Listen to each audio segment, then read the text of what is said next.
Hello everybody and welcome to the video. My name is Jacob and this is episode 3 of Firefighter Stories, where I tell you real life calls my firefighter parents have went on.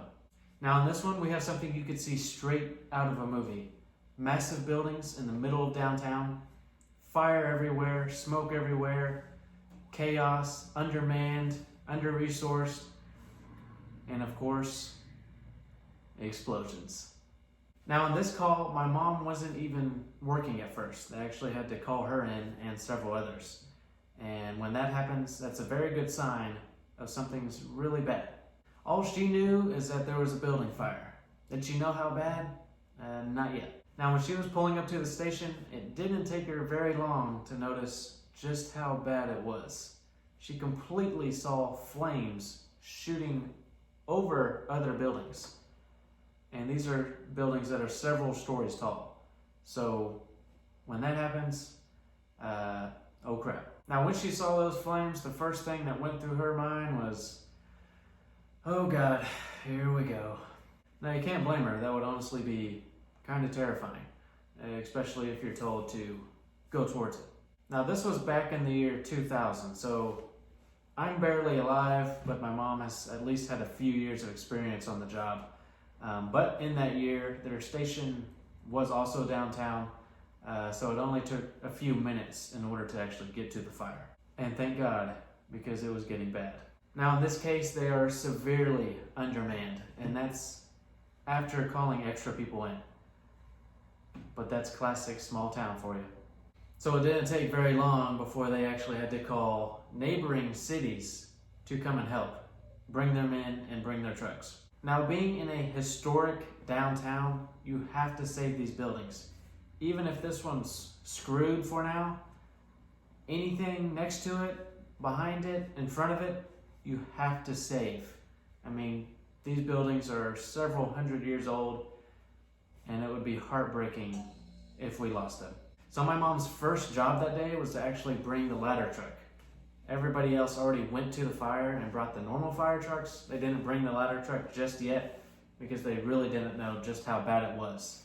So that was her job, and she basically brought it and set it up all by herself. That's just how limited resources and men were at the time.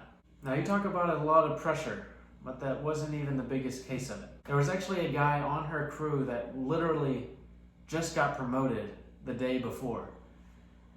And his very first day as an official officer, they have a massive building fire. No regular ambulance calls, nobody's shed on fire, nobody's foot's hurting or they have a headache. No, his first day was a building fire. Now, of course, that would put a lot of pressure on somebody, especially if you now have to boss people around when you haven't had to do that before. Now with a wall of fire in front of you, people running around trying to set things up, he quickly learned how to be a leader. After getting everything set up, they needed to see just how bad it was. So mission number 1, send somebody inside to find out exactly where the fire is. Now like I said, this was bad and it was very, very smoky. So as soon as he went in, it didn't take him very long to get lost. Now you can imagine it being a restaurant. You have tables, chairs, and everything else in your way, along with not being able to see literally an inch in front of you. That's just how thick it was. And he quickly realized, holy crap, I have no idea where I'm at, and I may be stuck in here. But it didn't take long for somebody to realize something wasn't right, so they sent somebody in to find him, and that way they could just show him the way out. He was all right, he was just confused, but they quickly brought him out, figured out that, yeah, we don't want to go inside. I think we should just put the fire out from spraying water on it from the street. And spraying water on it was exactly my mom's job. That's why she got to be the bucket man. Now the bucket man is, well, you have the fire truck, you have the ladder that goes way up into the sky, and then you got the buckets on top of the ladders with somebody sitting in it. You see it in the movies. This is exactly what you would think of in that scenario. Now being in the bucket, you can actually control it yourself, and that's what she was doing. You can control it from the bottom of the ladder on the truck itself. but there's also controls inside the bucket, and that's exactly what she got to do. Now, I told you this is something that could definitely be out of a movie. I mean, imagine you have a old downtown, trucks everywhere, there's hoses crisscrossing at every corner, and people running around, and you have my mom way up in the sky, inside of a bucket, spraying water on top of the roof of the building. And it could definitely be something out of a movie, and she thought so, and that's why she always kept a picture of that day inside the house, and that's why I have it with me now. And as you can see, big downtown, fire trucks, bucket. It's definitely very cool. Got smoke going everywhere. There she is up there spraying the water. And now I'll give you a close-up. But yeah, very cool. I definitely needed it for this video. And I kind of just ripped it off the wall. So before I put it up, let me show you one more close-up, and that will be of her all the way up here with a little bit of bucket action. Now feel free to pause the video if that was too quick. All I know is if you have a picture of it in your house, you know it was a bad fire. Now, to get a better understanding of just how bad the fire was, somebody or some people needed to get on the roof. And no, definitely not the roof of the building actually on fire, just next to it. You definitely would not want to be on the building that's burning. That is a super easy, who knows when collapse. Now, while my mom was bringing people up to the roof, they kinda had a scary incident. Now, when they finally all made it to the top, one of the guys was actually asking for an axe to use. Problem is that the axe is inside the bucket, so my mom would have to hand it to him. And that can be a difficult process, especially if you got all this gear on. Your flexibility is basically nothing. It can be difficult. And you're just kind of bulky and fat. So you don't have much room at all to move around. So in the process of exchanging the axe, my mom's jacket actually bumped into one of the levers, and that kind of jerked the ladder just like this. Not too much, just a little bit, but just kind of went like this real quick, and that scared the hell out of everyone. Anyone on the outside of the bucket quickly grabbed onto the ladder, and she kind of backed up to figure out what just happened, and backed up to make sure she didn't hit anything else. It wasn't major, but when you're that high up and something flinches, you're gonna crap your pants. But she did say to me if something did happen to one of the guys up there, she probably wouldn't have been able to handle it and would have just had to quit. That just shows you just how dangerous this job can be, and in an instant, something can go wrong. But luckily for her and everyone on the ladder, nothing did go wrong, and they successfully got on the roof to look at the fire. Now, some time has went by, and everybody and their mother is out there putting water on the fire until something crazy happens. Out of nowhere, the entire roof collapses all the way down to the ground floor, and an actual explosion flies out of the roof, scaring the hell out of everyone in sight, blowing debris everywhere, smoke is everywhere, massive fireball, and well, my mom is in the bucket, in the sky, above that roof. Yeah, she was in the fireball. Now, she wasn't hurt, but she did say it was very scary. She was watching the roof collapse, and the next thing she knows is, holy crap, I'm surrounded by fire. And she quickly ducked inside the bucket because of just how hot it was.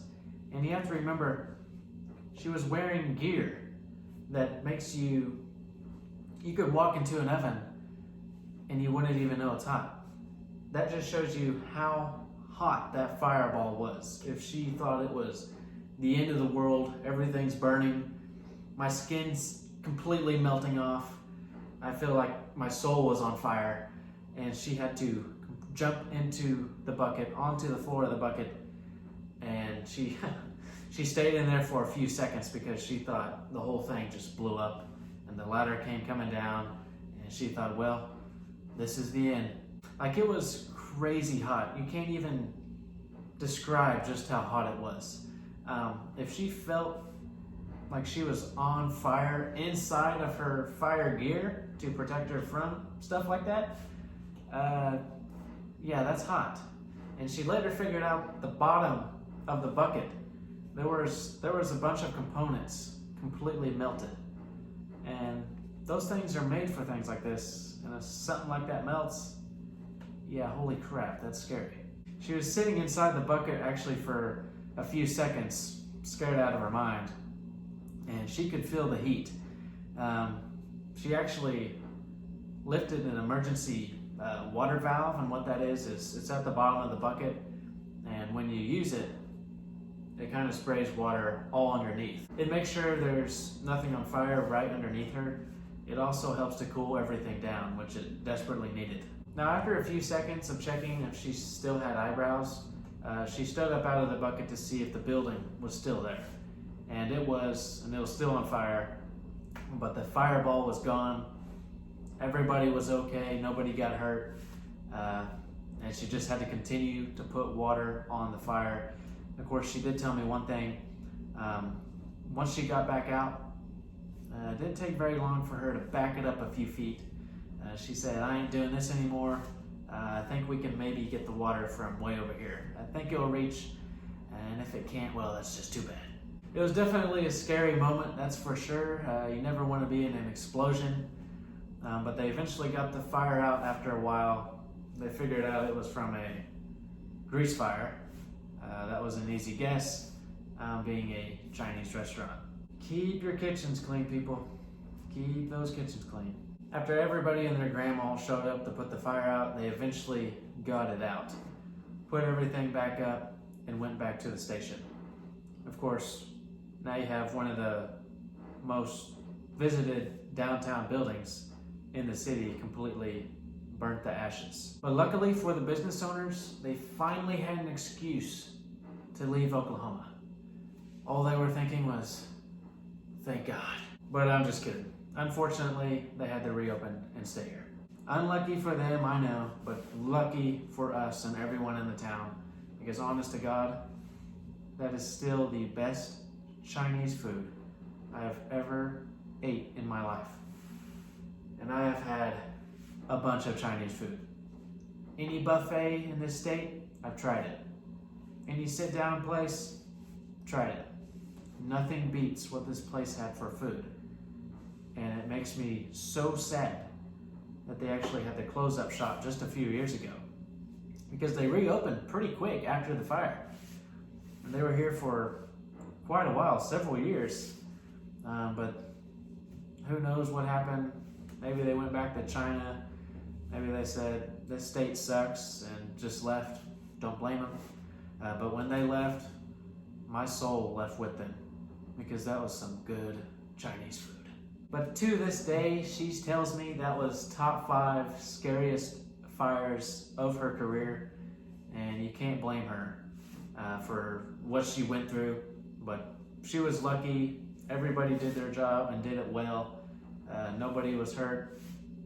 The business even reopened pretty quick, and they went on with their lives. But she's been on many more fires, and that's exactly why I started this series.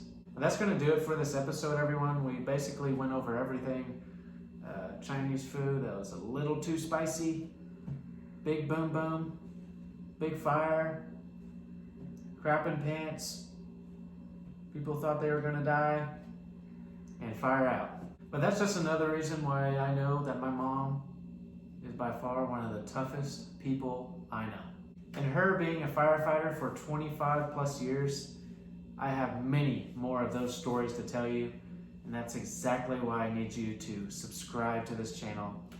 Hit that little bell icon so you know exactly when another video comes out, and make sure to share this video, because you sharing it, we can reach a lot more people than I can by myself. We need all the support for this series that we can get. If you're on Facebook, make sure to like the page. That way you don't miss anything else. And go check out that YouTube channel. But thanks for watching. As you know, I tell real life calls of my firefighter parents, and I give you the firefighter side of the story that some of the public doesn't even know about. And I mean, there is some crazy crap that I gotta tell you. If you can think of it, it's happened, and my mom's lived it, and I'm here to tell it to you. Well, once again, thanks for watching.